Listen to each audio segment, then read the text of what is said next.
So at one point of time, you have invested in more than 200 plus ventures. So that's really inspiring, and I'm sure there's a great story behind it. Yes. Nidhi, this all started even before the current trend of startup started.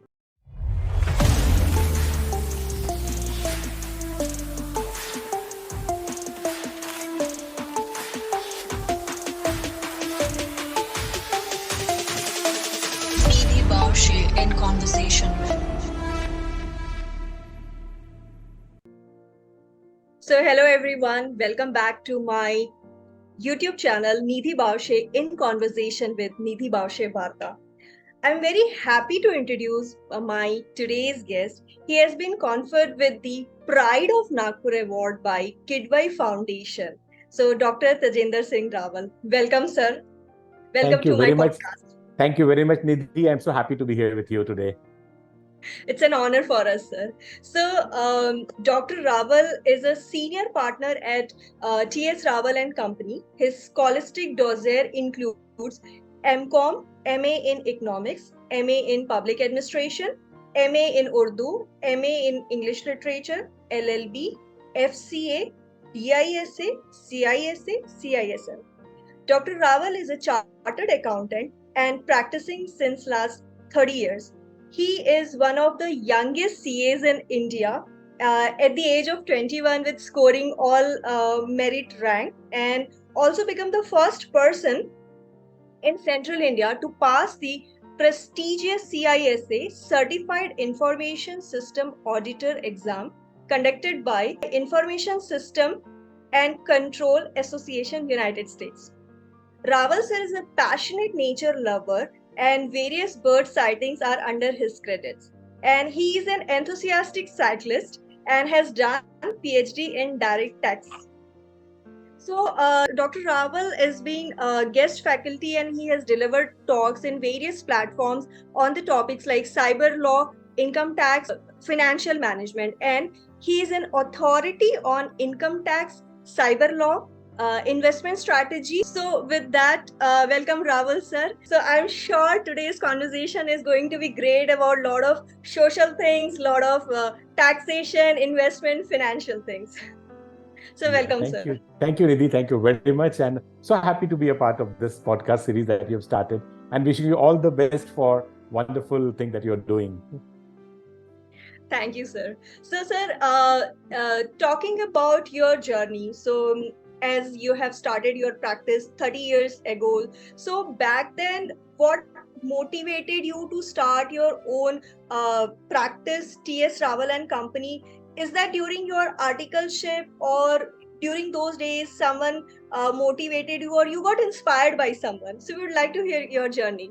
Yes, Nidhi, it's quite interesting. My father was an immigrant. My grandfather was an immigrant. He came to Nagpur during partition, and they came penniless. Absolutely left everything behind in that part of Punjab, which is now a part of Pakistan, and came to India, and without any money, by sheer determination and by the entrepreneurship that they had, the skill that they had got, they worked hard and they make big money. My father was a child when he came here, so he had seen the pangs of partition, and he knew the importance of saving and making money, and creating your wealth, because of the fact that they had suffered a big loss during partition. So that was the spirit that was guiding me. And my father established a big business here. He became a forest contractor. Starting from zero, he became a forest contractor, one of the leading forest contractors in central India, a well-known name. So, one day when I was studying, he said, forest is not going to be your cup of tea, because, we are getting more into conservation rather than into felling of the forest and cutting of the forest. So you should think of something else. But entrepreneurship was in the blood. So I thought I will acquire a professional qualification and would get into my own practice, my own business, my own startup, as it is called now. So that was the motivation. I had seen my father, my grandfather toil, work hard, and create a very impressive amount of wealth. So I wanted to do something similar. So this is what motivated me. That's really inspiring, sir. And that's, as you have mentioned, it's inherited, it's in blood, and that you're carrying that forward. So, sir, as we have already, during your introduction, we have already discussed that CISA, you are the first person in Central India who have cleared that examination. So, and that is again connected by United States. So, like back then, I think when you have done that certification, so how you came across such certification and how it will add value to your professional career? So what was that motivation behind that, and how you come to know about that? Yes, Nidhi, I was right from day one of my practice. I was enamored by technology. I was glued to technology, and I wanted to adapt technology as the USP of my practice. I was the first CA in Nagpur to own personal computers. Back then, computers were a big thing. So I was the first CA perhaps who bought computers and who started working on it. We used to work on DOS operating system those days. Then we moved to Yeah. Windows, and slowly we saw all the progress that would take place. When internet came, I was the first person to adopt to internet. We used to dial internationally to have access to to download the email. It was that Correct. difficult. Then it was in Bombay, so we used to have a dial-up connection to Bombay. Through VSNL, we used to download the email. It was pretty expensive affair, but it was fun. It was very interesting. So I was, in a way, right in the beginning of my career, connected globally to different clients and different different peers all over the world. And so technology was my mainstay. Technology was my specialization. So when Chartered Accountant Institute of Chartered Accountants of India started laying stress on information systems audit and technology audit, I was one of those first people who got into that. So the Institute of Chartered Accountants had a course called DISA, which is Diploma in Information Systems Auditing. I was a rank holder in that. I was in the first batch to clear that. Then I thought of moving a little further. CISA was the highest certification the world over, the most recognized certification for conducting information systems audit. So I got into that. So this is how the journey has been. It's a fun journey. Whatever came my way, I grabbed it, and it became part of my personality. That's really wonderful, sir. Like technology, chartered accountancy, and a lot of other things, and then your passion for learning something new. So that I'm sure inspired you always in your path. Yeah, So, thank you. sir, like as we are talking about your journey and how you started back then, so I'm sure there would be a lot of challenges, at least in getting the first 10 clients or first 10 customer at that point of time, and how much challenging it was. And even we have seen nowadays also, like getting that first customer is very challenging. Like taking first step is always very difficult. So yeah, so your journey at that point of time. Absolutely right, Nidhi. It is tough. It is difficult because chartered accountancy is a practice where you stick with your CA or your consultant for life. So it's Right. not easy for somebody to change a chartered accountant unless there is a valid reason or a gross sense of dissatisfaction with the earlier consultant. And Correct. those days when I started my practice, the practice was concentrated in the hands of very few people. Everything belonged to them. So they were the kings of the city, so to say. And they had Right. all the practice belonging to them. It was tough initially for a new professional to establish credibility in a market where others are well established, and to prove that you will render the same service or even a better service than those people is a difficult task, because you do not have a proven track record. The Right. only advantage I had was that I was the youngest CA, so people knew that I cleared it very fast. I was a rank holder, so people could trust me that this person is intelligent. Beyond that, I did not have any, and the family goodwill, of course. So beyond that, I Right. did not have any worthwhile credentials, so to say. So initial clients were difficult. I even went to places. I went to people's, a relative, for example. Your relatives are usually going to be your first set of clients. So Right. the relatives who would trust you, who know you very well. So Correct. first 3 or 4 clients came from close relatives, then friends, and then recommendations. I even visited those places, keeping aside all the ego of being a chartered accountant. I would go to my to the people who would give me the work. It could be a small Right. work, does not matter.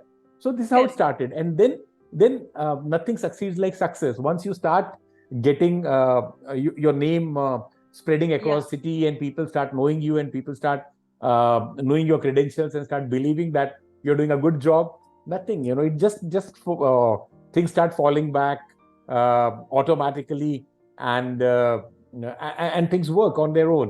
So initial 10 clients, yes, is the toughest part of the journey. If you satisfy those 10 clients, it Right. multiplies. It's a multiplier that sets in if you make your initial clients happy. So that's it. Right.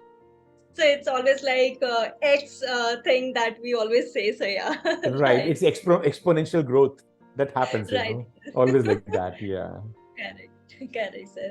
So, sir, as we have discussed about your journey and then those first, so those 10 clients, getting those 10 clients. So nowadays, even I think back then also, how much it is. I'll say it is a vital. It's like a vital organ kind of a thing. So it's how much it is vital for every individual to learn the financial literacy. And even we have even done a little research about you as well, that at a very young age you have started investment, I guess around 16 or 17. Like how much it is important, and what are the things that every individual should keep in mind, managing their finances.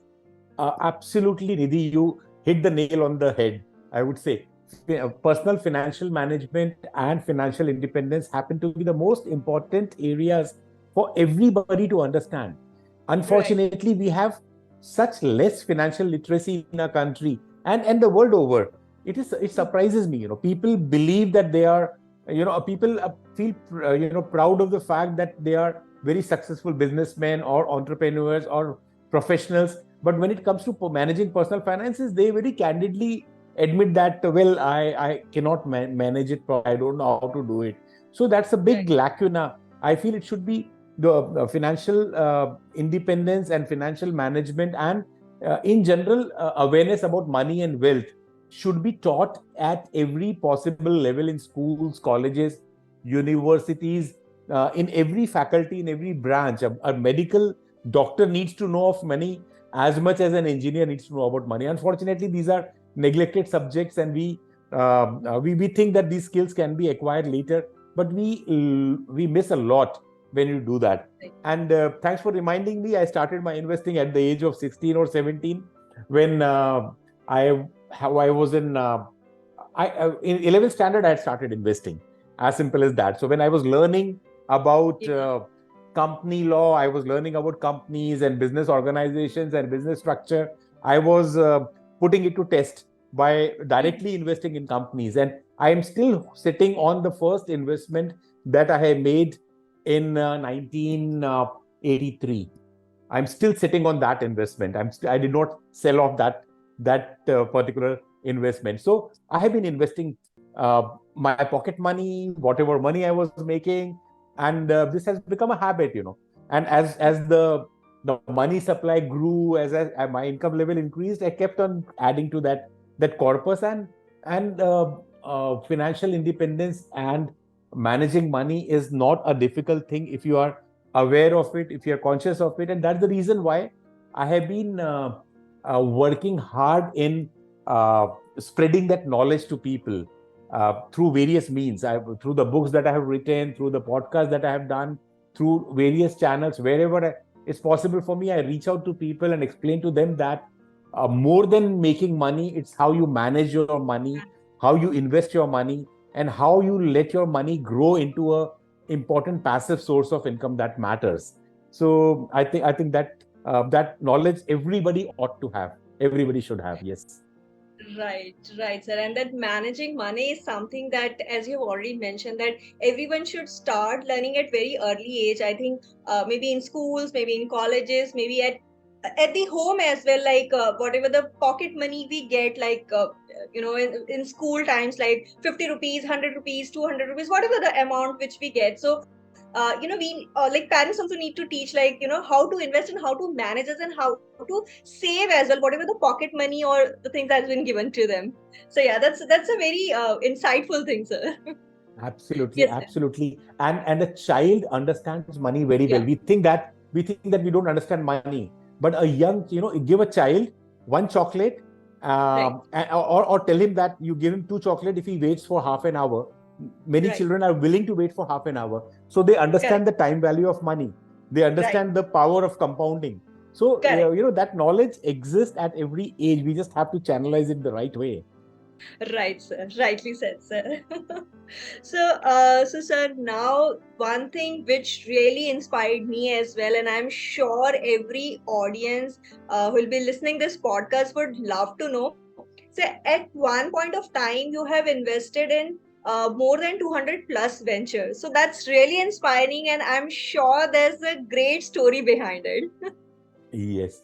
Nidhi, this all started Hmm. even before the current trend of startup started. Right. So I've been Right. helped, there lots of clients would come to me with business ideas, and I would help them improve the idea, perfect the idea, and then I would explain to them how do we go about making Right. a perfect business plan, how do they invest.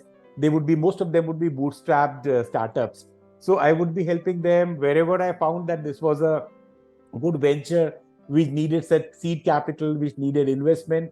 I would put in my money. I would put in money of the people who are my associates, and it was more with an intent of promoting a new business, seeing to it that a new business is not it does not suffer for the lack of capital and is able to see the light of the day. And the reward has been phenomenal. Primary purpose was to support them, but in the process I made money. My all the colleagues, all the associates who were investing were making money, so it was a Correct. win-win for all. Those were the days when capital was short. Banks would not give money to new entrepreneurs.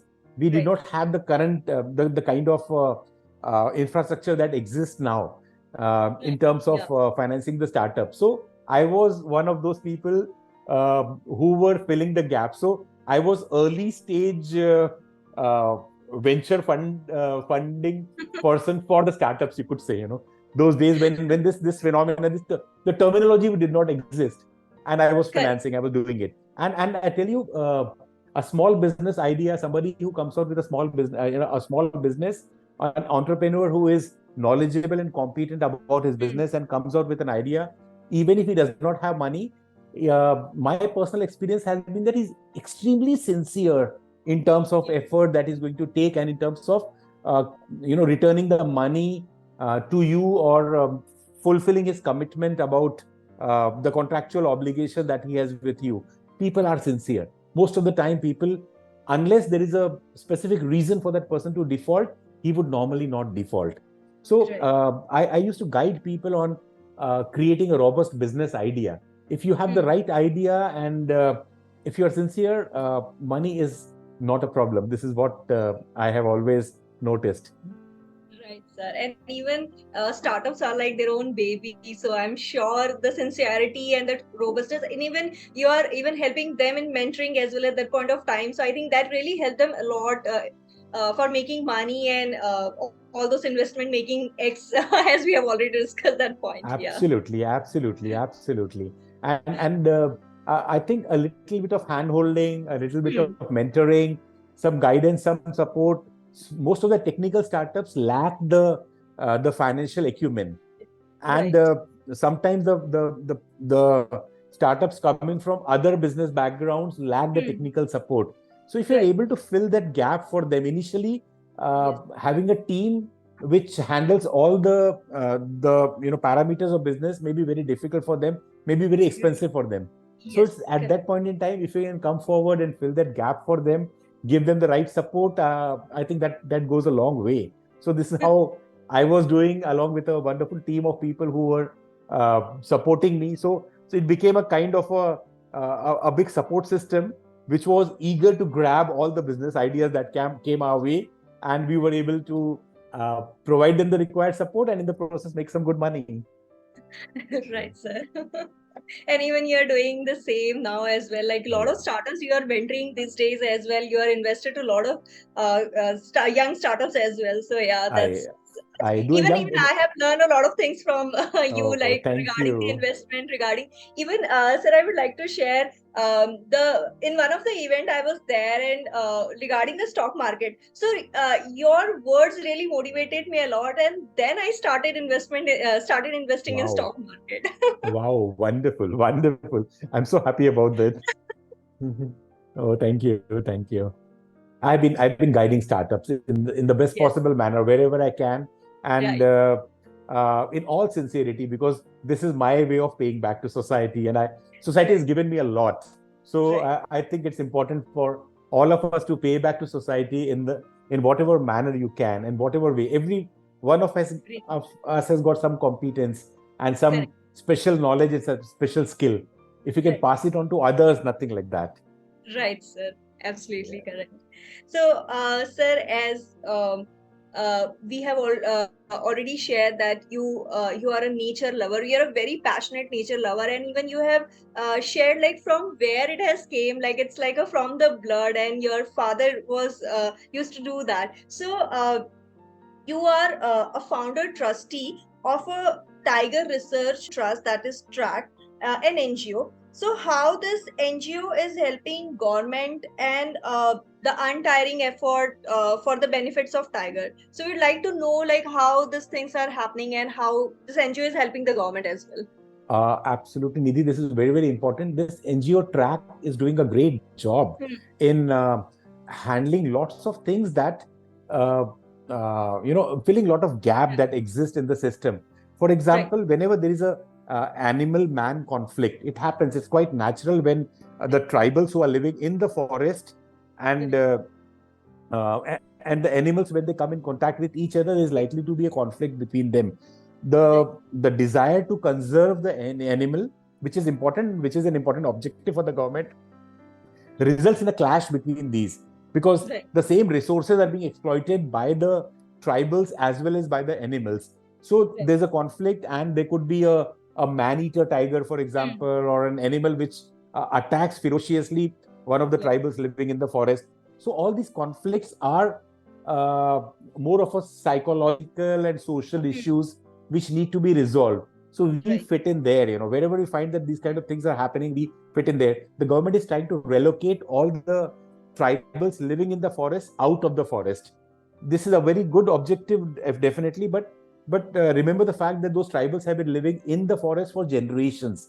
They are the right, original natives of the land. We correct, perhaps are outsiders, and they are the people right, who owned this land before we came right, in. So they are the right, people who deserve all the benefits that are available to the natural resources that are available, and they have been living on the natural resources of the forest. They don't need money because yeah, they draw honey from the honeycomb. honey, They take wood from the forest. So all right, the resources without money comes from the forest to them. When you relocate them out of the city, the government right. gives them 5 lakh, 10 lakh rupees or something like that per family Mhm. to relocate out of the forest out into a village. That Right, 10 lakhs is usually insufficient, because even even if that person was a poor person with no means, he was happy in the forest. Everything was available to him. Now he finds that he is one of those villagers with a village house. So he wants a TV now because he sees everybody using the TV. He wants a motorcycle because everybody has a motorcycle. So he becomes a part of the urban rat rate okay, that happens, and is now equally tense and equally stressed up as any other person. Earlier he was a happy right, and a contented person. So this is where this NGO fits in. We give them all the psychological background. We explain to them how to invest the money wisely, because the money that they get is going to be would vanish soon, unless because they had never handled money. They don't know how to handle money.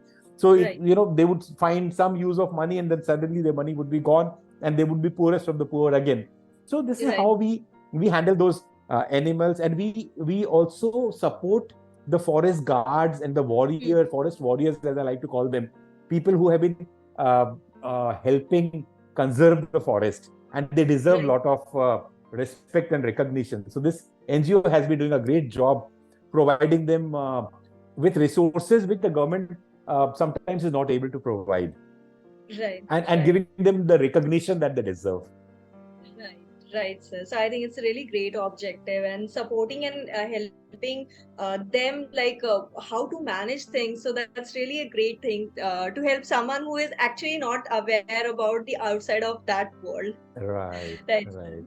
So sir, as there are various birth sightings are under your credit, and all the social activities and the achievements that you have been doing since long and since all your years. So for that, President of Turkey has honored you with all the achievements. So we'd like to hear that journey, and if you can share some of the credits which are under you, so if you can share those things, so that's wonderful Uh, for all the audiences. the honor from the President of Turkey, President Kenan Evren, Mm, came for a very interesting reason.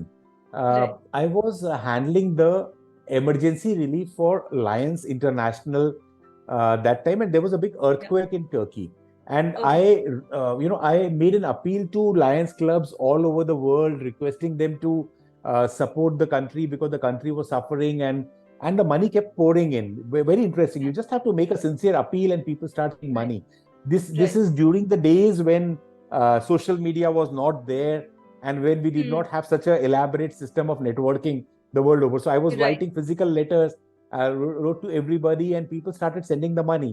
So I got an official invite from the president. He invited me to visit with my family to Turkey, stay with the families there. I visited the president's house, and I was honored by the president for whatever little we could do for the country that was in distress at that point in time.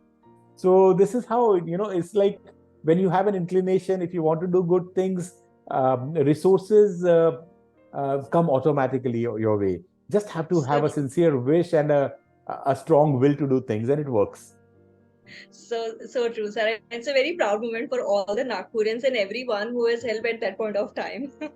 Thank you So, very much, uh, Nidhi. so sir, आप सभी को उर्दू पढ़ाते हैं, and we have seen the passion for Urdu language.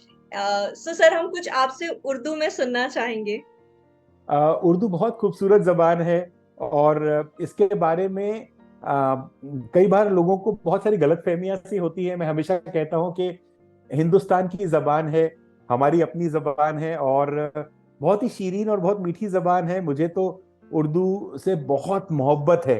मैं उर्दू पढ़ाता हूं, मैं free classes conduct करता हूं। हर क्लास में कैपेसिटी तक फुल हो जाता है। इस बार जो बैच चल रही जी. है उसमें मैंने अनाउंस किया था कि 50 स्टूडेंट्स रहेंगे, 70 स्टूडेंट्स आ गए हैं क्लास में, और हम उन 70 स्टूडेंट्स को हैंडल कर रहे हैं। तो उर्दू उर्दू का इश्क जो है, उर्दू का जो जादू है, वो सर पे जी. चढ़ के बोलता है, मैं हमेशा कहता हूँ। और जहां जहां कोई उर्दू जबान बोलता है, वहीं हाँ. वहीं मेरा हिंदुस्तान बोलता है, ऐसे किसी शायर ने कहा है।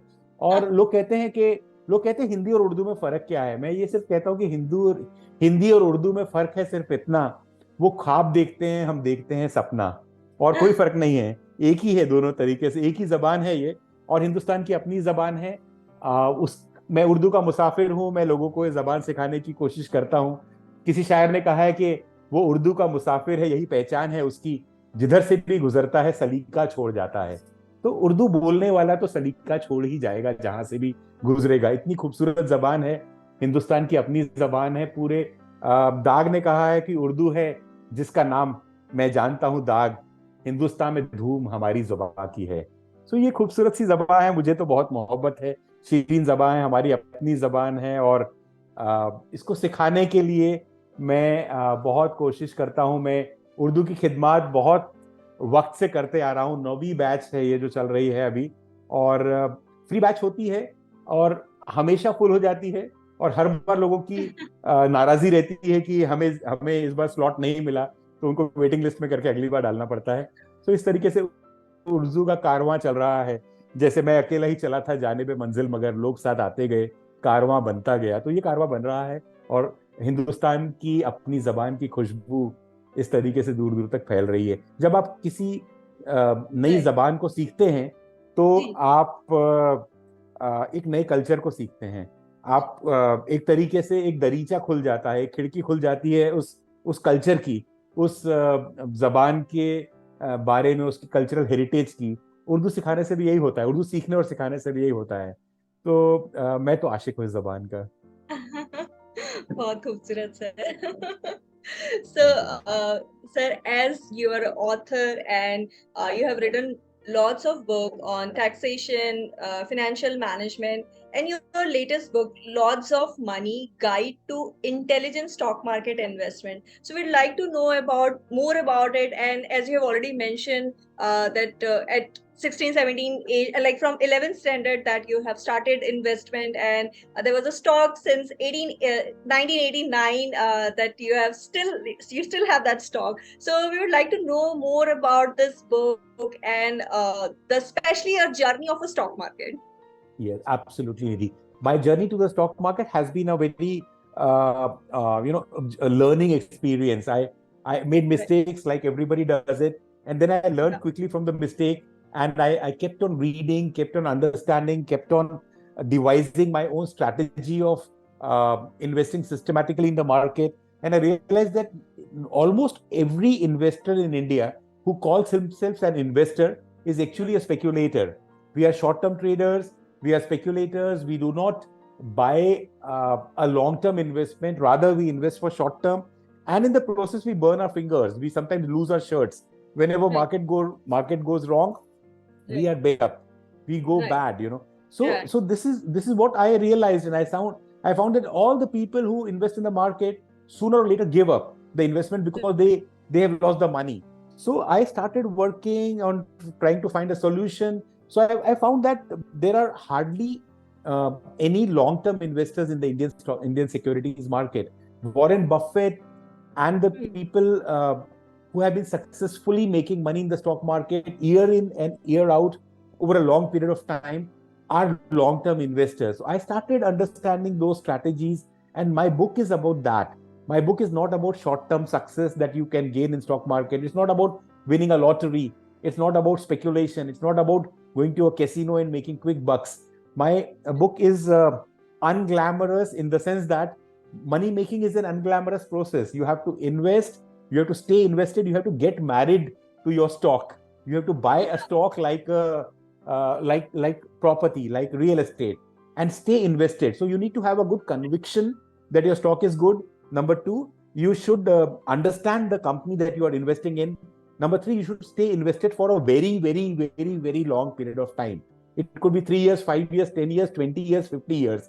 You have to stay invested for that period of time for the real benefit of compound interest, the magic of compound interest to work in your favor, which hardly works in case of most of the people around, because they sell when they feel that the market is high. So in the process, they end up selling low and buying high, which is the norm in the market. So my book is a contrarian book. It swims against the current. It tells people to buy when the market is low, or when there is a bloodbath in the market, you buy. And you may or may not sell when the market is in the stage of euphoria, but buying at the stage when everybody is in a panic. So be fearful when others are greedy, and be greedy when others are fearful, is the mantra that I like to give in the book, and that mantra can make you a successful long-term investor. So that's what this book is all about. Thank you, sir. That's really inspiring. And I'm sure audiences will get a lot of insight, especially on the stock market side as well, that, they should wait. It's not like a 6 month or something like a short-term journey. Rather, I would say in that way, it's not a short-term journey. You should stay for at least 3 years, 5 years, or a long time, whenever they can Yes, stay with that thing. Yeah. absolutely, So, absolutely. so, sir, before we wrap today's talk, on my podcast channel, Nidhi Bawashe in Conversation with Nidhi Bawashe Varta. So, an advice for every individual or everyone who will watch my this podcast, that what is the right time to become financial independent? Yeah. Wonderful. See, financial independence is a concept that people don't understand. To become Yeah. I would try to define that concept first. How Hmm. can you become, when you would call yourself financially independent? Financial independence is a stage, or is a state where your passive income is sufficient to take care of your day-to-day living expenses. So you have created a passive source of income. That source of income keeps growing into a bigger and bigger nucleus, and you reach a point where this passive income supports your day-to-day living expenses, in the sense that if you stop working, if I stop working today and I've got a passive source of income would come in the form of rent, interest, in the form of dividend, in the form of income from securities. So something where you don't have to exert your full-time effort. So this investment should grow into such a corpus that your needs are met fully out of these resources. Once you achieve that stage, you are financially independent. You can retire at that point in time, technically speaking. You don't have to retire, but technically speaking, you don't have to work also. So if somebody who's become financially independent can retire and can still be working, not necessarily for money, but for the passion. And when you are not working for money, you make more money actually, because you keep money in the sideline rather than in the main objective, and you make more money. So you work for passion. Sometimes you work for causes when you have that much money. So financial independence is a state where you can retire without without going to your office any day, and you still work. So that can happen at any stage, at any age of your life. I've seen people who have become financially independent at the age of 30, 35. I've seen people who did not become financially independent till they were called to the Almighty above, because they did not create that many resources. I've seen people after the retirement suffering so much because they did not have enough corpus to support them till the end of their life. The life expectancy is rising. We are living longer than ever before now because of good medical system, healthcare system, and so on. So unless you provide for that, you're not going to become financially independent. So my advice to everybody here is to aim to have a roadmap of becoming financial independent. There are two things to it. Number one, as I said, your living expenses. So you have to keep your living expenses within your corpus in the first place. And secondly, your corpus, if your living expenses are going to be higher, the corpus has to be even higher. So you have to decide the scale, and you have to decide how that scale is going to be met. That is what I call financial independence. So thank you so much, sir, for sharing the insights of how you have started your journey, the power of compounding, and how to manage your wealth.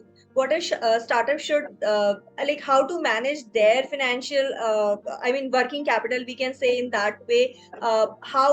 How we can invest in stock market, and what I think the thing that you have mentioned, get married to your stock. So I think this really inspired us everyone a lot, and this is really great insights from your end. So thank you so much, Rawal sir, for joining my today's podcast and sharing all the insights. Thank you so much, sir. Thank you very much, Nidhi, and wishing you all the best for the wonderful series of podcasts that you have started. Thank you very much, Nidhi, for inviting me. Thank you, sir. Thank you, sir. So thanks everyone for listening to my podcast, and do subscribe to my channel at the rate Nidhi Bawashe, and like, share, subscribe to my channel. And thank you so much, and stay tuned for all the upcoming podcasts. Thank you so much. Thanks everyone. Have a great life.